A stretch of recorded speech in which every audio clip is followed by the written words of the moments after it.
Good day everyone. Bale punta muna tayo sa SM Bacoor. Located lang siya tapat ng Sangyup Masarap. Bale ito yung Nacho King, favorite na nacho. Bale ang in-order namin yung jumbo, 99 pesos, tsaka yung 150 na may salsa. Yun sa akin, meron siyang kamatis na pampalasa. Sausawan na yun, nilalagyan na ng toppings yun sa amin. Bale dalawang order yung in-order namin eh. Isa sa amin ng miss ko, tsaka isa kay Biel. Ayan na, nilalagyan na ng salsa, oh, yan ang nagpapalasa diyan, yung salsa na yan, eh. Sarap niyan, eh, 'pag kinain mo niyan kasama na yung yung mga giniling sa ibabaw, yun ang maraming cheese, yun ang nagpapasarap diyan. Grabe yung cheese nila, napakasarap ng lasa. Bumabagay dun sa pinaka-nachos niya. Ayan, oh, daming cheese, oh. Cheese overload yung sa anak ko na order. Ayan, oh, dinagdagan pa ng cheese, oh. Suki na namin si ate, kaya lagi may dagdag, eh.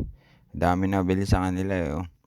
Masarap kasi, tsaka medyo mura lang din, affordable. Ayan, oh, Nacho King. Siyempre taste test na tayo, first bite. Crunchy crunchy yung nacho na may dip. Thanks for watching, don't skip ads.